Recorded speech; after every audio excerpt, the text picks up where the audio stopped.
तूफानी बरसात का समय था। जोरदार बारिश हो रही थी और शहर के दो लोग, राजेश और सुनीता, जो कि पति पत्नी थे, अब गांव के एक जगह पर दफ्तर के काम के लिए रहने जा रहे थे। तभी आधे रास्ते में उनका रास्ता थोड़ा भटक गया और वे एक चाचा की दुकान पर रुककर पूछने लगे। चाचा जी, ये रामपुर गांव की तरफ ही जाता है ना, ये आगे वाला रास्ता? हाँ बेटा, उस गांव की तरफ ही ये आगे वाला रास्ता जाता है। लेकिन ये तो बताओ, तुम उस गांव का क्यों पूछ रहे हो? वो चाचा, क्योंकि वहां मेरे साहब ने दफ्तर के काम के लिए रहने की जगह दी है, अब वही रास्ते से जा रहे थे, इसलिए पूछ रहे हैं। क्या ये क्या तुम लोग उस गांव के सरकारी कॉटेज के बारे में कह रहे हो? हाँ चाचा जी, हम वही जगह पर जा रहे हैं। चले जाओ बेटा, यहां से अभी ही चले जाओ। वो घर ठीक नहीं है, अभी ही वापसी का रास्ता कर लो। क्या हो गया है चाचा, ये क्या उलफुल कह रहे हैं? हम क्यों जाए वापस? बस बेटा, मैं कह रहा हूं ना, वहां मत जाना। अभी ही वापस चले जाओ, वरना बहुत पछताओगे। यार चाचा, आप लोग भी पता नहीं क्या क्या अपने दिमाग में सोचते हैं। अच्छा चलो, लेट हो रहा है, हम जा रहे हैं। गुड नाइट चाचा जी। राजेश ने तो चाचा की बात तक नहीं सुनी और वहां से जाने लगा, क्योंकि वह शहर का था और ऐसी अजीब बातें सुनता भी नहीं था। वे दोनों अपने घर की तरफ जा रहे थे।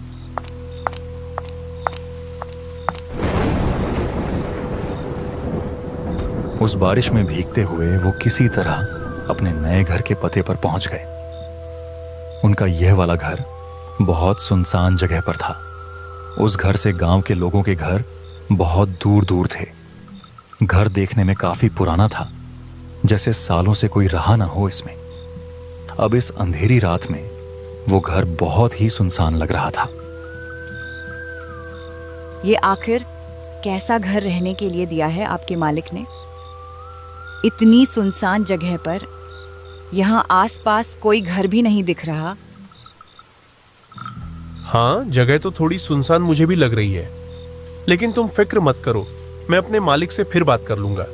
लेकिन अभी तो हमें यहीं पर रहना होगा, बारिश तेज हो रही है। ज्यादा देर अगर रुके तो तबीयत खराब हो जाएगी। चलो अब अंदर चलते हैं, फिर सुबह मुझे ऑफिस के काम पर भी जाना है। सुनीता और राजेश दोनों अलग अलग जगहों के थे। राजेश को नौकरी तो मिल गई, लेकिन वह शहर से बहुत दूर एक सुनसान गांव में थी। राजेश ने वहां रहने का फैसला किया। अब वे दोनों उस घर के अंदर जाने लगे। दोनों बहुत ज्यादा थक चुके थे, इसलिए जैसे ही बिस्तर दिखा वहीं लेटकर सो गए। बाहर बारिश थमने का नाम ही नहीं ले रही थी। अचानक आसमान में जोरदार गरज हुई, जिसकी आवाज से सुनीता की आंख खुल गई। वह घबराकर उठ बैठी और इधर उधर नजर दौड़ाई। तभी उसे याद आया कि वह तो इस सुनसान घर में है। ये कैसा घर दिया है राजेश के साहब ने, इतनी सुनसान जगह पर? यहाँ आसपास तो कोई घर भी नजर नहीं आ रहा। सुनीता यही सब सोच ही रही थी कि तभी उसकी नजर खिड़की के बाहर गई। बाहर तेज बारिश हो रही थी और उस अंधेरी काली रात में एक पेड़ कुछ अलग ही दिखाई दे रहा था, मानो वह पेड़ ना होकर कुछ और ही चीज हो। उस पेड़ को देखते देखते सुनीता को लगा जैसे उस पर कुछ दिखाई दिया हो। चेहरे पर परेशानी लिए वह बिस्तर से उठकर खिड़की की तरफ गई। खिड़की से बाहर उसने देखा कि बारिश अभी भी तेज हो रही थी और पूरे इलाके में वहीं एक पेड़ था जो बहुत अजीब लग रहा था। मगर अब उस पेड़ पर सुनीता को कुछ भी नजर नहीं आया। लेकिन मैंने कुछ तो देखा था। ऐसा लगा कि वहां कोई था, कोई उस पेड़ पर बैठा हुआ, जैसे कोई इंसान हो। मगर क्या ये सब मेरा वहम हो सकता है? हाँ, मेरा वहम ही होगा। इतनी रात को भला कौन होगा पेड़ पर? शायद मैं नींद में ही थी, इसलिए मुझे ऐसा लगा। यह सोचकर सुनीता दोबारा बिस्तर पर जाकर सोने लगी।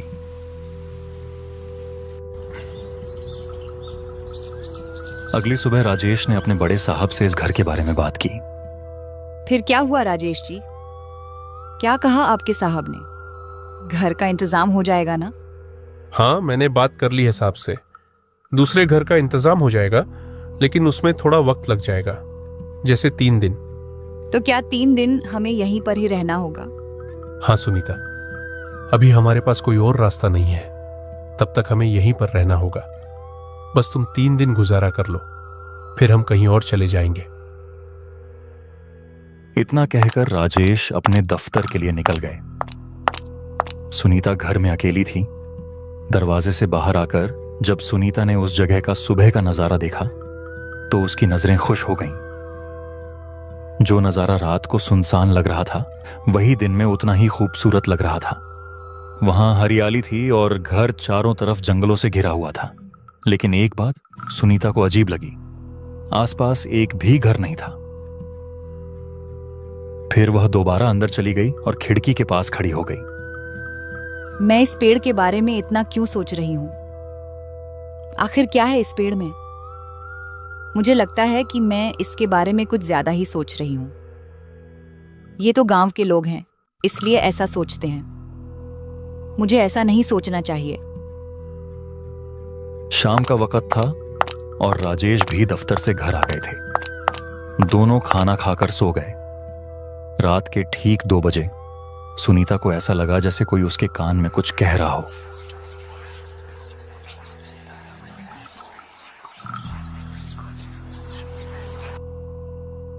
उसने उठकर इधर उधर देखा, लेकिन वहां कुछ भी नजर नहीं आया। उसने सोचा शायद ये कोई ख्वाब था। फिर सुनीता की नजर खिड़की पर पड़ी। आज बारिश नहीं हो रही थी, मगर जब उसकी नजर उस पेड़ पर गई तो उसने कुछ अजीब सी परछाइयां देखीं। अब उसे यकीन हो गया कि यह कोई सपना नहीं है। कल बारिश में भी उसने कुछ ऐसा ही देखा था और आज भी वही परछाइयां।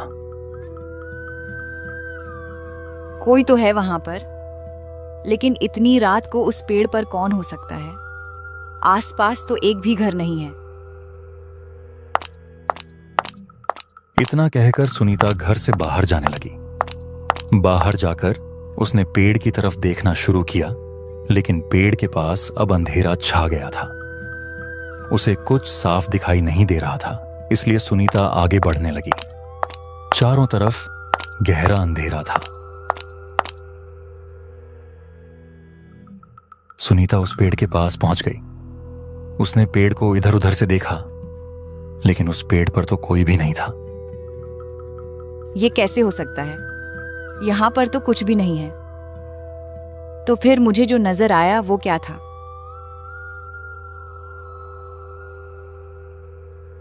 तभी पेड़ों के पास एक अजीब सी झलक हुई, जैसे कोई गहरी चीज उसे देख रही हो। सुनीता की नजर जब वहां गई तो वह डर गई, क्योंकि वह बहुत ही भयानक था। वह किसी इंसान जैसा तो बिल्कुल नहीं लग रहा था। क्या ये फिर से मेरा वहम था? लेकिन एक ही वहम बार बार कैसे हो सकता है? ये तो कुछ अजीब सा ही था, जो इंसान तो बिल्कुल भी नहीं था। तो फिर ये क्या था? नहीं, मुझे जल्दी से घर जाना चाहिए। डर की वजह से सुनीता की संवेदनाएं अब और तेज होने लगीं। वह जल्दी से पीछे हटकर अपने घर की तरफ जाने लगी। तभी उसे ऐसा लगा जैसे कोई उसके पीछे पीछे आ रहा हो। सुनीता बहुत डर चुकी थी। उसने चीखने की कोशिश की, लेकिन मानो उसकी आवाज बंद हो चुकी हो।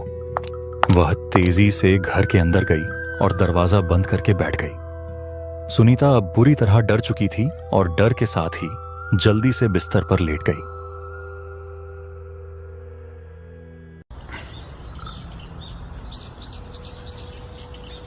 राजेश जी, मुझे लगता है कि वो पेड़ ठीक नहीं है। उस पेड़ में कुछ अजीब सा है। शायद वहां कोई चलावा रहता है। ये तुम कैसी बातें कर रही हो सुनीता? मैं सच कह रही हूं। मैंने कल वहां कुछ देखा था। वो कुछ और ही चीज थी। वो इंसान बिल्कुल भी नहीं था। लेकिन इतनी रात को कौन होगा उस पेड़ पर? ये कैसी अजीब बातें कर रही हो तुम? भूत चलावा कुछ नहीं होता। तुम ऐसी बातों पर कैसे यकीन कर सकती हो? तुम तो पढ़ी लिखी लड़की हो। देखो सुनीता, तुमने कोई सपना देखा होगा। नहीं जी, वो कोई सपना नहीं था। वहां सच में कुछ था। मैं अब और यहाँ नहीं रह सकती। आप मेरे साथ चलिए यहाँ से जल्दी। देखो सुनीता, बस 2 दिन की ही तो बात है। तुम बस मेरे लिए थोड़ा गुजारा कर लो, कल हम पक्का यहां से चले जाएंगे। आप मेरी बात को क्यों नहीं समझ रहे? मैं यहाँ नहीं रह सकती। यहाँ हमारी जान को खतरा है। आप क्यों नहीं सोचते? मैं समझता हूं सुनीता, लेकिन तुम भी तो मेरी बात सुनो ना। मैं आखिर कितना देखूं? बाहर दफ्तर की टेंशन और फिर यहां तुम मुझे और टेंशन में डाल रही हो। तुम मेरी तरफ से भी तो सोचो। देखो, मैं कह रहा हूं ना कि बस 1 दिन की ही तो बात है। प्लीज मेरे लिए गुजारा कर लो सुनीता। राजेश की ऐसी बातों ने सुनीता की आवाज ही बंद कर दी, जैसे वह सब कुछ मन ही मन सह गई हो। इसके आगे सुनीता ने कुछ नहीं कहा। फिर राजेश अपने दफ्तर के लिए निकल गए। आज उनका मूड बिल्कुल खराब हो चुका था और उधर सुनीता भी काफी उदास लग रही थी। वह अपने दरवाजे के पास आकर बैठ गई और उस पेड़ को देखने लगी। पता नहीं क्यों ऐसा लगता है कि ये पेड़ जिंदा है, जैसे सांस ले रहा हो। न जाने क्यों मुझे इस पेड़ से एक अजीब सा डर लग रहा है। पता नहीं कब हमें कोई दूसरा घर मिलेगा। शाम का वक्त था। राजेश अब घर आ चुका था। उसने सुनीता को आवाज लगानी शुरू की, लेकिन सुनीता की कोई आवाज नहीं आई। राजेश ने दोबारा पुकारा, फिर भी सुनीता का कोई जवाब नहीं आया। वह घबराकर पूरे घर में ढूंढने लगा, मगर सुनीता कहीं भी नहीं थी। तभी उसकी नजर खिड़की की भी तरफ गई। जब उसकी निगाह उस पेड़ पर पड़ी तो राजेश की जान सूख कर रह गई। अरे सुनीता, तुम वहां क्या कर रही हो? घर में आ जाओ। राजेश की बात का सुनीता ने कोई भी जवाब नहीं दिया। राजेश ने एक बार फिर आवाजें लगाई, लेकिन इतनी आवाजों के बाद भी सुनीता की तरफ से कोई जवाब नहीं मिला। राजेश अब वहीं सुनीता के पास चले गए। सुनीता, मैं तुम्हें कब से बुला रहा हूं। तुम इधर आओ, घर चलते हैं। इतना कहने पर भी सुनीता ने कोई जवाब नहीं दिया, जैसे उसने कुछ सुना ही ना हो। अरे सुनीता, मैं तुमसे बात कर रहा हूं। मैं कह रहा हूं चलो घर चलते हैं। रात हो गई है। तुम यहां क्या कर रही हो इतनी रात को? जी राजेश जी, आप कब आए? सुनीता, मैं कितनी देर से तुम्हें आवाज लगा रहा था। तुम यहां क्या कर रही हो? वो मैं बस थोड़ी देर के लिए वॉक करने के लिए यहाँ आ गई थी बस। अच्छा चलो, अब घर चलते हैं।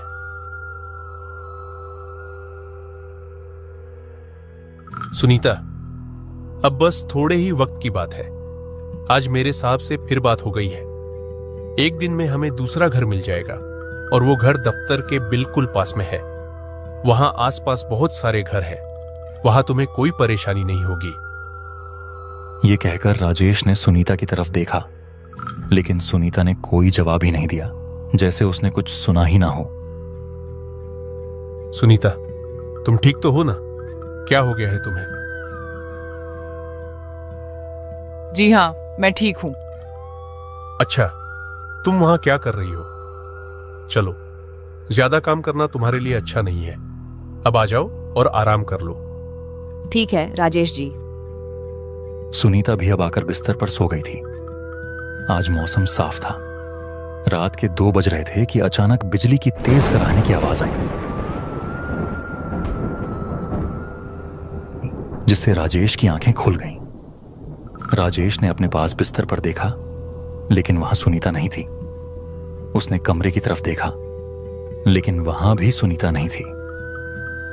तभी उसका ध्यान खिड़की की तरफ गया और खिड़की की ओर वाला दृश्य देखकर राजेश का रूह कांप गई।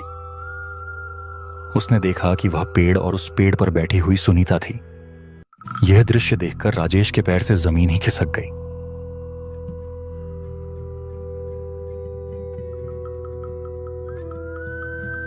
राजेश बाहर दरवाजे पर गया और वहां खड़ा होकर पेड़ की तरफ फिर से देखा, लेकिन इस बार उस पेड़ पर कोई नहीं था। यह देखकर राजेश और भी ज्यादा डर गया। जब राजेश फिर अपने कमरे में जाकर देखा तो वह दृश्य और भी अजीब था। सुनीता तो बिस्तर पर लेटी हुई थी।